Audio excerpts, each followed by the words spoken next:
converging. Yes? This log is kind of a history? Yeah, but it's logical. You don't actually physically maintain it. You only do it for reasoning. Does that make sense? Mm-hmm. So there is a global log, or for different kinds of events there are separate logs? This right now just view it as a global log. Now in our actual verification of the kernel, we actually do have, when we zoom onto a particular module, we do have some notion of local logs for each concurrent object. But at this time, let's just view it as a global log. It's a little bit easier to understand. Okay, so this is like how fetch on write primitive will do. Basically, if you give me a log L, I'm going to add one event onto it. Okay? And so that's the kind of a primitive you will get for this underlay L0. Each of them essentially just adding an event. So for these underlay primitives, if they manipulate shared variables, each of them will be corresponding to each of the atomic primitives that manipulate shared variables will correspond to one event. So FAIT is FAIT, get n is get n, inc n is inc n, and hold is hold. Okay? And get n will return some value, inc n does not return any value, hold does not return any values. And now if you want to reason about acquire, you just connect these different events together. So you first, when you call the fetch on write, you say, well, this acquire thing, when you get a log L, it will add this little fetch and increment event onto the log. And then it calls a while loop. So this strategy will basically says, well, if next one you give me a log, then I will add a get n event onto it. And furthermore, this loop will continue if this return value n is not equal to t. And so you will keep staying on this state. Until the moment this return value n equals to t, then you will actually exit the loop and just go to this next state if n equal to t. And then you call the hold. And so this is the definition of a strategy. So the strategy almost looks like the original program, except it does not contain any local variable or anything. So it's the high-level observable behavior from the outside, what this acquire thing is really doing. You can replace these events to get the exact effects, how this acquire function will update the shared variables. Okay?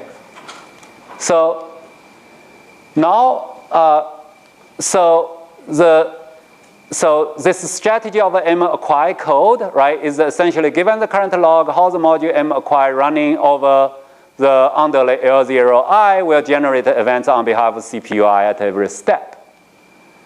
And so if you are currently, let's say, calling the acquire, let's say we try to figure out the update X semantics, then calling the acquire essentially, expanding the strategy of this, with update X strategy will be the strategy of acquire X, right? And if you want to actually run acquire X, it will call these FAIT, fetch and increment events, and it will do these things, and then it will call yget, and you will add these events. So, and then, so the next one is actually execute this command X assigned to CPU ID. So this one is actually, so CPU ID is the private operations. X assigned to, X plus CPU ID, even though it has to be done multiple steps. But X at this step, because you already acquired a private copy of X, you copy the value through acquire. So this is actually a local event. It's really just, the effect of update this X is actually, is atomic. In fact, in practice, you essentially can view this as done in a single step. And then you call the release, which this is a strategy, which is saying, if you call the release, the log will be extended with this increment n event, which is just the increment count of ticket value by 1.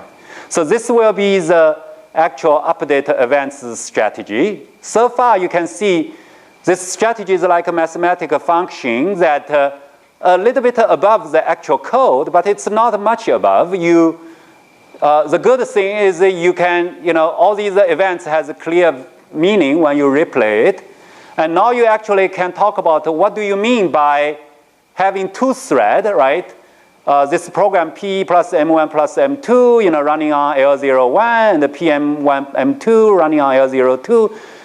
Both these are the strategy of calling this function update X, and they are clearly interleaved, and there's many kinds of interleaving, but we can actually enumerate, we can reason our code, assume an arbitrary kind of hardware scheduler.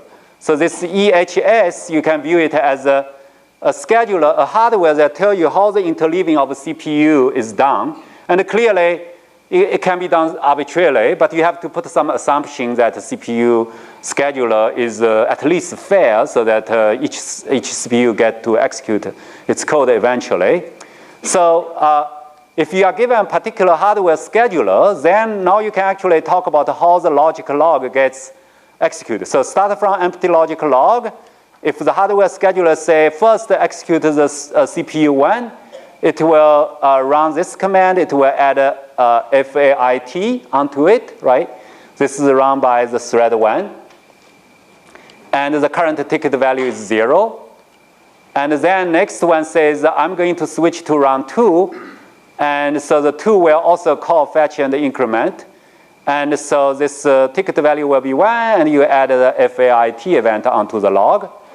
And then you do 2 again, and this will clearly, run this, and this clearly fails because the current ticket counter is, you have received a ticket 1, but so this is not going to be equal. And so you are still staying here. Now you switch back to thread. This next one says you now get to switch back to thread 1. And there, of course, ticket counter is 0. Your whatever ticket value you got is 0, so you get equal. So you actually move to the next one, because the next one running 1. And so you are going to put this hold events onto the log. And then next one you execute 2, which is going to call get n. And again, the ticket value is 0, so you have to stay on this one. And all I'm doing is really just showing an execution trace, for the whole program based on these 2 strategies. And now you can see that, I'm now, the hardware scheduler telling me execute this guy. And I can actually execute this thing, which probably is divided into multiple steps. So this essentially says, so this is currently, in sequential code, it's actually implemented first assign this X into a R1. And then you switch to do 2, which is still going to stay in the same place. And then you go back to the 2. This is just to show you that the hardware scheduler interleaving could potentially break a seemingly atomic events into 2 local sequential local CPU local operations. And you basically keep going. And now you are at 1 doing this guy. And then you go to 2, which is still get n, still stuck there. And then you go to 1, which allow you to actually call the release the log. So you increment the ticket counter inc n. And now the ticket value equal to 1. Then this second thread actually can move forward. And it now acquires the log. And then it can execute, I done enough 2s. And it can increment this X. And then finally release the log. So this just shows you one execution under this hardware scheduler, how these two things are interleaved together. The cool part is you can see that the program behavior of the whole thing is purely defined based on these two strategies. So strategy captures what's the observable behavior of a thread. You ignore all those operations on the local thing, okay? And so what it says is under this hardware scheduler, I'm going to generate this kind of a logical log or the trace, okay? And you can imagine that under different scheduler, I might generate a different logical log. And so the semantics of the concurrent program is a set of these logical logs under, depending on what are the available hardware scheduler. So in the particular examples, you actually can only get these kind of situations. You either increment so the lock ensures the atomicity of these, so you cannot have interleaving like this, which have these atomic section interleaved like that. So they will always be executed together, so either like this or this, okay? So that's semantics, and you can show, so the net of the game of the formal verification of a concurrent program is to try to show that the concurrent program that P plus M1 plus M2 is indeed a refinement of this. So you don't want to do this reasoning over the whole program trace that I'm currently showing you. I showed you how this thing would play to give you an idea why this program behaves like this. Instead, I want to decompose the proof into these per layer proof. So that's basically what we are trying to do.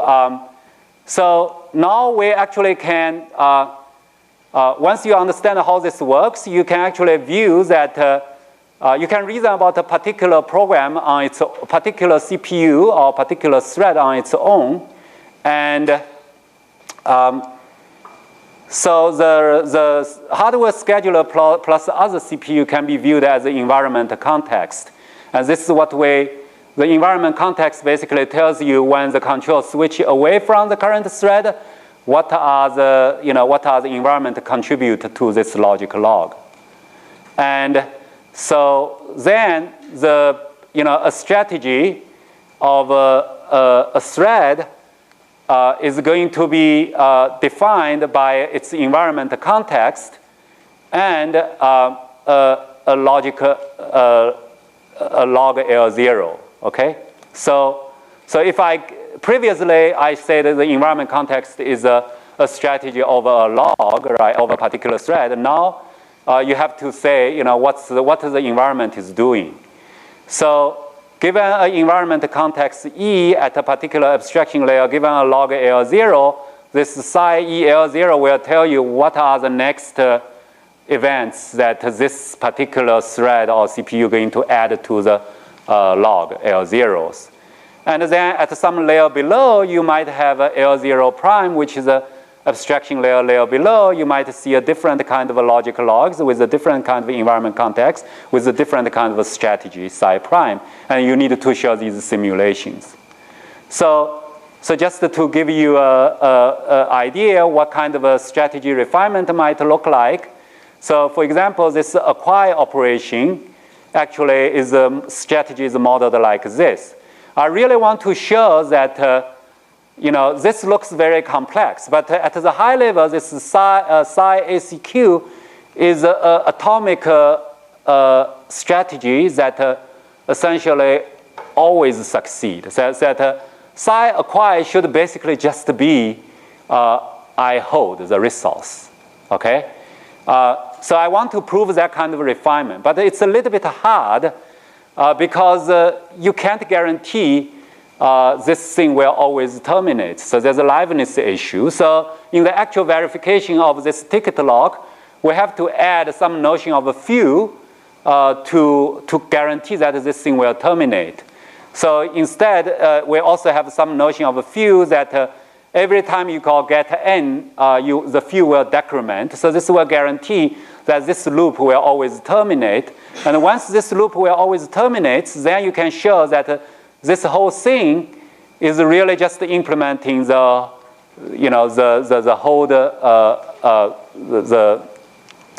hold resource. And so in order to show that this liveness, you will have to show that all the other threads or CPU will eventually release the lock within k steps. So that's a good convention that we have to assume that all your other kernel code have to implement. You have to assume the hardware scheduler is fair, that each CPU will be scheduled within some number m steps. And actually you have to show that CPU is bounded. Of course, nobody believes we will ever build a machine that with 2 to the 32 CPUs, but the formal proof does not know that. So you actually have to add this explicit assumption that the number of CPUs C is less than 2 to the 32. It turns out if you don't have this assumption, the proof will not go through because the ticket can wrap around, things can go wrong. So in order to do, once you have that, you can actually prove that with C less than 2 to the 32, that's essential for proof mutual exclusion. And then you can prove the liveness. And with the liveness, you can actually show that the M-acquire really implements this very atomic-looking acquire events and then the very atomic-looking release events. And then you can compose them to build this abstraction layer where acquire the single atomic events and release the single atomic events. And then you can actually verify this code update based on acquire and release primitive. And you can show that acquire and release is really grabbing the resource for X copied to the local one. So you can show that this actually is just a refinement of this atomic primitive where you just add this X assigned to X plus I thing. And then you can compose these two together to get the proof that M acquire plus M release plus M2, you actually implement this L2 interface. And then you can use the parallel composition to combine these two strategy together into a single one. So combining two strategy together is actually not that hard given the hardware scheduler. It's basically saying, one is saying, if I see the log I as thread 1 contribute to these events, the other says as thread 2 I contribute to these events. So when I combine these together, I get a strategy basically says, given the current hardware scheduler, I'm going to contribute these events, either on behalf of thread 1 or thread 2. So the composition becomes very straightforward. And in order to prove these things, you need to assume the fairness on the hardware scheduler. And so the thing is when you link all these things together, you can show that this thing actually is a refinement. This thing is a refinement of this, okay, which is what we want to get. And so if you want to see the fancy simulation, the hardware scheduler at the high level only have these 2 CPU, 1 atomic event. At low level, it could be very fine-grained. That's the trace you would visible at this low level. This would be the log at the very high level. But nevertheless, you can actually prove the simulation between the two. And you don't do it in one step. In fact, to compose those things will get you this big simulation between these two different worlds. Okay? So that basically gives you the compositional proof that help you handle the concurrency. And then you can actually compose with the CompCert to get the kind of a assembly level thing. And you use a horizontal, vertical, parallel composition. And then this gets combined together to verify different parts of the OS kernel. And then at the thread level, you have to do something similar. So this is what the multi-core abstraction layer, you have to do all these things layer by layer. It's a good deal. You look at there's 65 layers here, but each one of them is much easier to verify than if you try to bite the whole thing, in one bite. Okay, so I think so. This is just a case study about how something like this is done. I will first entertain questions before I see if I have time to show a little bit more about the linking, but